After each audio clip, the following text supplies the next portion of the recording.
하나님의 말씀은 예레미야 46장 7절부터 12절까지의 말씀입니다. 예레미야 46장 7절부터 12절까지의 말씀입니다.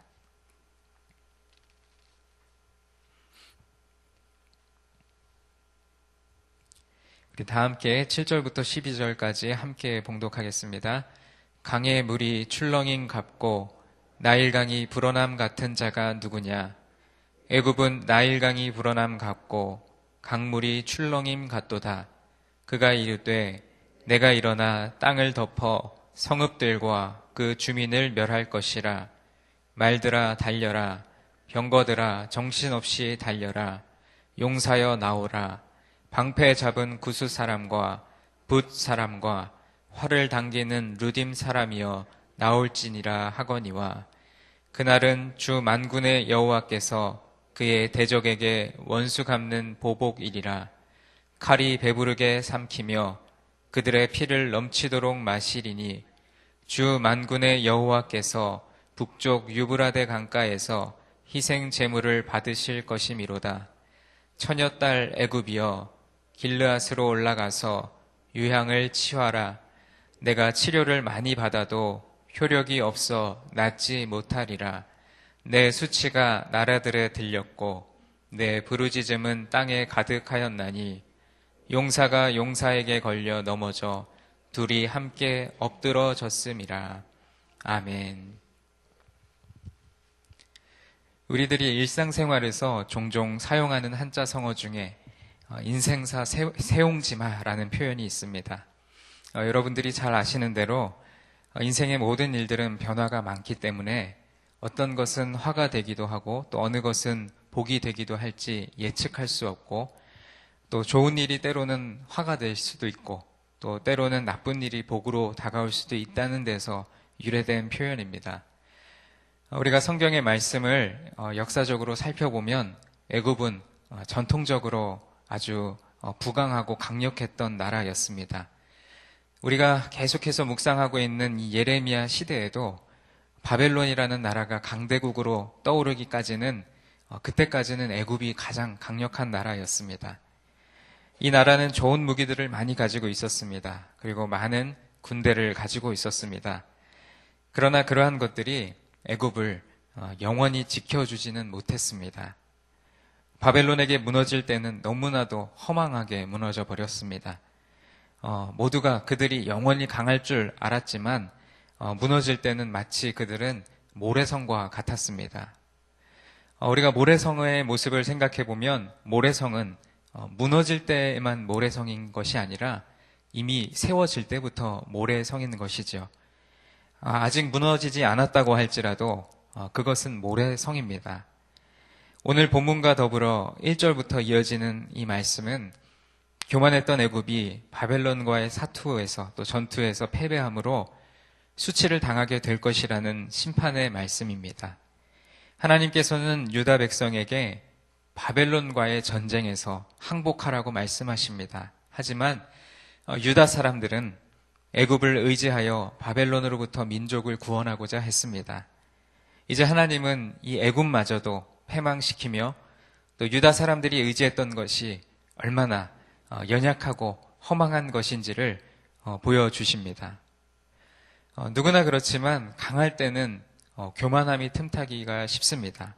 애굽도 마찬가지로 부강한 나라였을 때 그들은 교만했습니다. 그러나 그 교만은 결국 허망한 것이었음이 드러났습니다.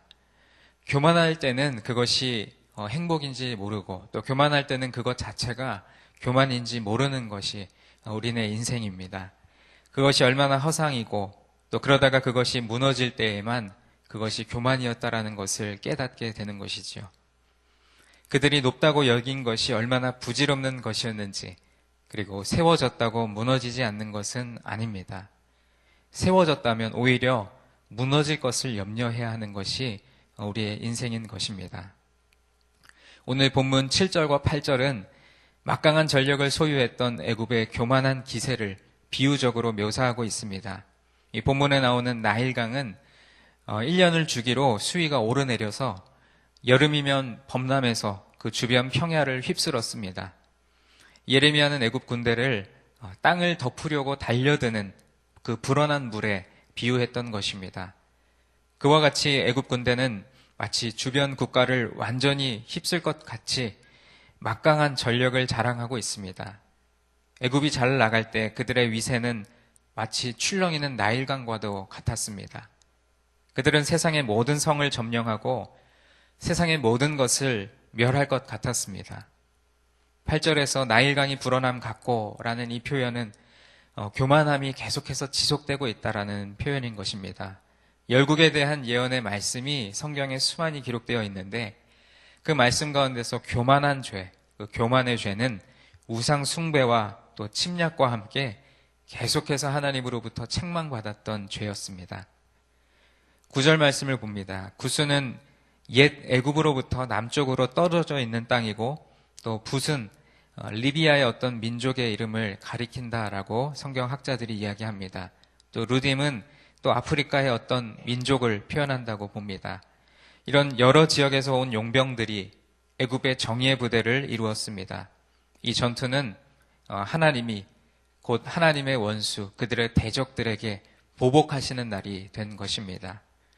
10절에서는 야훼의 성전에 대한 승리로 바로의 전쟁에서의 실패를 이렇게 대조시키면서 이 보복일은 하나님이 바벨론에게 칼을 보내심으로써, 바벨론의 칼을 애굽에 보내심으로써 애굽을 심판하시는 날이 됩니다. 희생제물은 곧 애굽 군대였던 것입니다. 또한 11절 처녀와 딸 애굽은 애굽 주민들을 가리킵니다. 애굽은 고도로 발전된 의술을 가진 것으로 유명했기 때문에 길르앗에 가서 유향을 가져오라는 이 권유는 비꼬는 표현이라고 볼 수 있습니다. 또한 12절 계속해서 나오는 말씀을 보면 애굽은 이제 엄청난 수치를 당하게 될 것이라고 예레미야는 하나님의 말씀을 대언하고 있는 것입니다. 애굽이 강대한 나라로서 영원토록 그들이 성공을 자부할 것 같았지만 애굽도 모래성과 같이 하나님께서 그것을 무너뜨리는 날에는 정말 모래성이 무너지듯이 순식간에 무너져 버린 것을 우리는 말씀을 통해서 볼 수 있습니다. 애굽의 모습에서 우리는 악한 그리고 교만한 사람들은 무너져야지 라는 그러한 말씀을 깨닫기보다는 우리의 삶의 모습 그리고 내 모습을 한번 되돌아보았으면 좋겠습니다. 애굽이 교만했던 것처럼 우리들도 또한 교만합니다. 저와 여러분들은 언제 교만해집니까? 무엇인가를 조금 더 가지고 또 누구보다 내가 조금 더 높은 자리에 서게 되면 이내 곧 우리는 교만해지게 됩니다. 거의 대부분의 사람들은 이 교만을 가지고 있습니다. 그런데 그 교만을 겉으로 드러내지 않고 마음속에 가지고 있다가 그러다가 무엇인가를 조금 더 가지게 되고 또 남보다 조금 더 높은 자리에 서게 되면 마음속에 감추어뒀던 교만이 이제 수면 위로 올라오게 되는 것입니다. 여러분들이 무엇인가를 전보다 더 가지셨다면 그리고 여러분이 전보다 더 남들보다 높은 자리에 서게 되었다면 그만큼 우리 안에 있는 교만을 제거할 수 있는 결단이 우리에게 필요한 줄로 믿습니다. 사람들은 조금 더 가지는 일에는 많은 노력을 하는데 그것과 더불어 우리에게 찾아오는 교만을 제거하는 일에는 주의를 기울이지 않습니다. 도리어 게을리하게 됩니다. 그래서 오히려 가진 것이 우리에게 화가 될 때가 있고 또 남보다 높은 자리에 선 것이 우리에게 염려와 근심이 될 때가 있는 것입니다. 누구나 교만 때문에 넘어지는 것이 연약한 우리들의 인생인 것이지요. 지금 가진 것이 무너지는 것은 순간입니다. 그리고 건강했다고 나는 누구보다도 건강해라고 자부하던 사람들도 순식간에 또 병을 얻게 되면 환자가 되는 것이 우리들의 삶의 모습입니다. 우리가 가진 돈, 그리고 명예, 그리고 자녀의 출세, 그런 모든 것들도 순식간에 무너져 버리게 됩니다. 그러한 것을 다른 누구보다 조금 더 가졌기 때문에 우리는 교만한 마음을 가지게 됩니다. 그 마음을 오늘 더 제거하시는 저와 여러분이 되기를 간절히 소망합니다. 그 교만을 우리 가운데서 제거해 버리지 않으면 그것은 곧 우리로 하여금 죄를 짓게 만듭니다. 그 가진 것을 잃게 되면 우리의 교만은 곧 수치가 되고 부끄러움이 되는 것입니다. 이 교만은 곧 우리 자신의 교만입니다. 우리 모두는 평생 동안 이 교만과 함께 싸워야 합니다. 교만한 마음을 품지 않는 사람은 아마도 단 한 사람도 없을 것입니다. 차이가 있다면 그것을 제거해내는 사람이 있고 그것을 제거하지 못하고 품고 있는 사람이 있는 것이죠. 세상의 일에 성공하고 조금 더 가진 것은 한날 밤의 꿈과도 같습니다. 더욱더 중요한 것은 그 속에서 교만을 제거하고 겸손을 배우는 모습이 우리의 삶 가운데 있어야 될 줄로 믿습니다. 오늘 말씀의 애굽이 그러했던 것처럼 세상을 살아가는 우리들의 삶 속에서도 성공이라는 것이 존재하고 또 실패라는 것이 존재합니다. 세상의 모든 사람들도 그들 나름대로의 수고와 노력으로 성공을 쟁취합니다. 세상의 모든 역사의 흐름들을 보면 영원히 승승장구할 것만 같았던 나라들, 그리고 물질적으로 늘 풍성할 것만 같았던 나라들이 일순간 무너져버리는 그런 모습들을 우리는 역사 속에서 많이 볼 수 있습니다. 세상의 많은 사람들은 하나님의 말씀 또 기독교의 역사를 바라볼 때 왜 하나님은 그렇게 작은 나라 이스라엘을 하나님의 백성으로 선민으로 삼으셨는가라고 질문을 하게 됩니다. 성경을 보는 것이 때로는 작은 나라 이스라엘의 역사를 보는 것 같아 보이기도 합니다. 기왕에 하나님께서 인도하실 것이라면 로마처럼 큰 나라를 세우시고 또 그 나라를 존속시키시며 하나님의 방식으로 하나님의 나라를 이끌어 가셨다면 더 좋아 보였을 것 같기도 합니다. 그러나 하나님의 그 세상의 성공의 방식으로 하나님은 하나님의 나라를 이끌어 가지 않으셨습니다. 세상의 성공이라는 것이 때로는 하나님의 나라에서도 성공의 기준이 되기는 합니다. 우리가 말씀 속에서 보면 아브라함은 복을 받아서 부자로 살았고 또 욥도 복을 받아 재산이 2배로 늘었습니다. 또 다윗도 복을 받아 부강한 나라를 이루었습니다. 자, 그렇다면 이 아브라함보다 더 많은 재산을 번 사람은 하나님께로부터 더 많은 복을 받았다고 할 수 있을까요? 또 다윗보다 더 부강한 나라를 이룬 사람은 하나님의 복을 더 많이 받았다고 볼 수 있을까요? 그렇지 않습니다. 세상의 기준이라는 것, 세상에서의 성공이라는 그 기준은 하나님 나라에서 기본적인 기준이 될 수는 없습니다. 아주 작은 그저 하나의 기준 중에 하나일 뿐입니다. 세상의 성공의 방식으로는 물론 세상도 성공합니다. 아니 때로는 우리가 믿지 않는 많은 사람들이 오히려 하나님을 믿는 사람들보다 더 잘되고 더 복받는 모습을 보면 때로는 하나님의 그 은혜를 우리가 의심하게 될 때도 있습니다. 혹시 인간관계나 물질 또는 내가 가진 어떤 힘을 여러분들 의지하고 있지는 않습니까? 쉽게 무너지고 사라질 것에 마음을 두지 않는 여러분들이 되시기를 간절히 바랍니다. 위기 앞에서 내가 의지할 분은 오직 하나님뿐이라는 이 진리를 기억하시기 바랍니다. 우리는 우리의 삶을 계획할 수는 있습니다. 그러나 그 계획한 것을 이루시는 분은 하나님이신 줄 믿습니다. 내가 계획한 것이 때로는 어그러지고 내 삶에 내가 영원히 잘 될 것 같고 영원히 높을 것 같았던 것들이 무너지고 떨어져 버릴 때 우리는 실망하게 되고 또 상처를 입게 되지만 우리가 하나님의 인도하심을 바라면서 하나님 말씀대로 살아가기를 원하고 또 그렇게 살아가려고 노력한다면 하나님은 반드시 하나님의 방법대로 하나님의 방식대로 우리의 삶을 인도해 주시는 분이심을 우리가 믿고 또 그분을 의지하며 나가는 오늘 하루가 되기를 간절히 소망합니다. 사람들은 자신의 성공담을 이야기하는 것을 좋아합니다. 그 성공한 그 이야기들은 하나의 자랑이기 때문에 그 이야기하는 것을 좋아합니다. 또한 듣는 사람들 역시 성공한 이야기들을 듣는 것을 좋아합니다. 나도 그렇게 되고 싶다라는 마음을 품게 되기 때문이죠. 그래서 주변의 사람들이 이야기를 듣다 보면 모두가 다 성공한 것 같습니다. 마치 남들은 다 성공하는데 나만 실패한 인생 같은 그러한 마음이 들 때도 있습니다. 그러나 인생은 여러분도 잘 아시다시피 사실 인생의 모습을 쫙 들여다보면 성공하는 모습보다는 실패하는 모습이 더 많은 것이 현실입니다. 사람들의 웃음 뒤에 또 행복 뒤에 감춰져 있는 눈물과 또 고통을 우리는 바라볼 수 있어야 합니다. 성공 뒤에 있는 실패를 볼 수 있어야 된다는 것입니다. 그것은 마치 동전의 양면과도 같기 때문입니다. 그럼에도 불구하고 우리는 앞에 있는 행복, 앞에 있는 성공만을 바라보며 그것만을 부러워하는 것은 어리석은 모습이라고 할 수 있습니다. 오늘 우리는 예레미야 46장 7절로 12절의 말씀 속에서 무너져가는 애굽도 영원히 지속될 수 없고 영원히 성공적인 나라가 아니었고 하나님 앞에 범죄하고 교만하였을 때 모래성과 같이 무너져버리는 그런 모습을 우리는 말씀 속에서 볼 수 있습니다.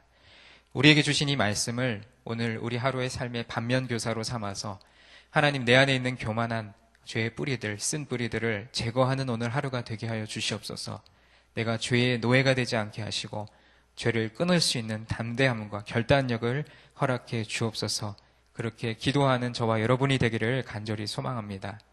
세상에서 요구하는 성공, 그리고 세상에서 자랑하는 성공은 하나님 앞에서는 영원한 성공이 아닙니다. 그리고 그 성공은 반드시 실패와 짝을 이루고 있습니다. 애굽처럼 대단히 성공한 나라도 무너질 때가 있는 것처럼 세상의 성공에 부러워하지 말고 우리는 우리가 가야 할 진리의 길을 끝까지 걸어가야 할 줄로 믿습니다. 그래서 오늘도 이 새벽에 하나님 앞에 예배드리고 하나님의 뜻을 구하기 위해서 예배 자리로 나오신 여러분들 모두가 우리가 하나님 앞에 이러한 것들 저러한 것들 내 삶의 어려움들을 구하기 이전에 먼저 내 안에 있는 죄의 쓴 뿌리들, 교만한 것들, 내가 미처 깨닫지 못했던 교만함들을 하나님 앞에 고백하며 회개할 때 하나님께서 그 가운데 긍휼을 베푸시고 우리에게 허락하실 귀한 은혜들을 우리가 성취하는 오늘 그리고 이번 한 주간이 되기를 원합니다. 우리는 이번 한 주간 대림절 첫 주간을 지나가고 있습니다. 대림절 예수님의 오심을 기다리며 우리가 소망하며 여러 가지 소망하는 것들을 품기도 하겠지만 먼저는 이 대림절 첫 주간 또 둘째 주간, 셋째 주간, 넷째 주간 지나가면서 올 한 해 희년에 우리에게 주신 복을 바라보기도 하겠지만 올 한 해 내가 하나님 앞에 범죄하였던 것들, 연약함으로 인해서 넘어질 수밖에 없었던 것들을 하나님 앞에 고백하며 또 하나님의 긍휼을 구한다면 올 이 한 해를 마무리하는 이 한 달, 또 대림절 네 주간을 지나가며 하나님께서는 우리에게 은혜를 베푸실 줄로 믿습니다. 오늘 말씀을 우리가 기억하며 하나님, 내가 세상에서는 성공하지 못하다 할지라도 또 세상에서 말하는 그 성공의 기준에는 내가 미치지 못한다 할지라도 내가 하나님 말씀에는 성공하는 삶이 되기를 원합니다. 하나님이 이루어 주실 복을 바라보며 오늘 하루도 묵묵히 그 말씀의 길을 걸어가기를 소망합니다. 그렇게 간절하게 기도하며 소망하는 저와 여러분이 되기를 간절히 축원드립니다. 기도하겠습니다. 우리의 인생의 모든 순간들을 인도하시는 하나님 아버지, 오늘도 이 새벽에 우리를 하나님의 전으로 인도하신 것은 내 의지와 내 계획이 아니요 하나님의 인도하심임을 믿습니다. 오늘도 우리에게 주신 말씀을 붙들고 또 애굽에 무너져버리는 이러한 모습, 이 심판의 말씀을 우리가 바라보며 그래, 교만한 사람들은 벌받고 또 심판받는 것이 당연하지 라는 생각을 품는 것이 아니라 이 모습 속에서 또 다른 나의 모습을 발견하게 하시고 이 말씀 속에서 이 말씀을 거울 삼아 우리들의 삶의 모습을 비춰볼 수 있도록 도와주시옵소서.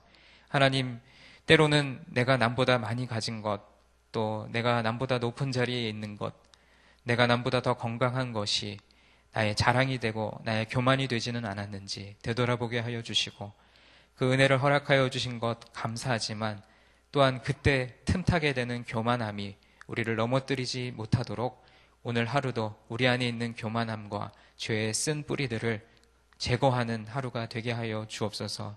대림절 첫 주간을 지나가고 있습니다. 예수님의 오심을 기다리고 소망하는 마음도 우리에게 허락하시고 또한 더불어서 우리의 마음이 예수님의 오심을 맞이할 수 있는 마음밭이 되도록 우리 가운데 있는 죄의 모든 문제들을 거두어 주옵소서.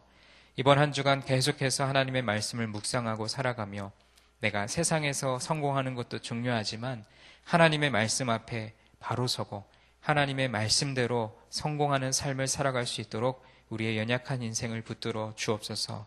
오늘도 여러 가지 기도의 제목을 하나님 앞에 아뢰는 우리 모든 성도님들의 그 마음이 하나님 앞에 전달되게 하시고 우리가 기도하는 모든 기도의 제목들이 하나님의 섭리 가운데서 이루어지게 하여 주옵소서.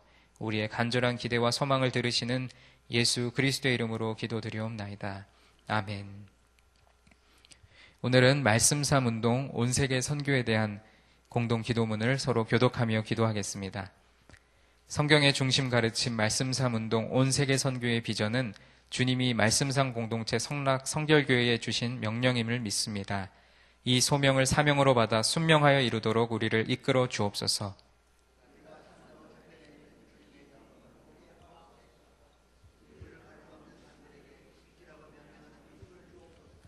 문제를 통찰하는 지혜와 한계를 넘어서는 용기를 주시며 하나님 나라를 위해 헌신하는 사람들을 보내주시어 거룩한 영적 부흥을 함께 누리고 나누게 하옵소서. 아멘. 주기도문 하시겠습니다. 하늘에 계신 우리 아버지, 아버지의 이름을 거룩하게 하시며 아버지의 나라가 오게 하시며 아버지의 뜻이 하늘에서와 같이 땅에서도 이루어지게 하소서. 오늘 우리에게 일용할 양식을 주시고 우리가 우리에게 잘못한 사람을 용서하여 준 것 같이 우리 죄를 용서하여 주시고 우리를 시험에 빠지지 않게 하시고 악에서 구하소서. 나라와 권능과 영광이 영원히 아버지의 것입니다. 아멘. 공동의 기도 제목을 위해서 함께 기도하겠습니다. 지금 들은 말씀이 오늘 하루 우리의 삶으로 이어지게 하옵소서. 또 월요일부터 오늘 저녁까지 경북 장수지역 연합집회를 인도하시는 담임 목사님의 영과 육을 강건하게 하옵소서. 또 대림절 첫 주간에 예수님의 오심을 기다리며 희년에 우리 모두에게 주신 은혜를 기억하게 하소서. 또 전도 대상자 VIP를 품고 기도하는 성도들이 전도의 때를 얻게 하옵소서. 또 오늘은 목요일 전도 폭발 훈련 6기 수료식이 있는 날입니다. 수료받는 모든 성도들을 축복하시고 복음으로 무장된 전도자가 많아지게 하옵소서. 또한 환우들에게 함께 하셔서 질병을 극복하는 믿음과 치유의 은혜를 부어 주소서. 이 공동의 기도의 제목을 위해서 함께 기도해 주시고 또 여러분들 각자가 가지고 나오신 기도의 제목을 하나님 앞에 아뢰신 후에 자유롭게 돌아가도록 하겠습니다. 기도하겠습니다. 하나님 아버지, 오늘 이 새벽에 하나님께서 우리를 주님의 전으로 인도하여 주심을 감사합니다. 하나님, 부족하고 연약한 우리들의 인생을 긍휼히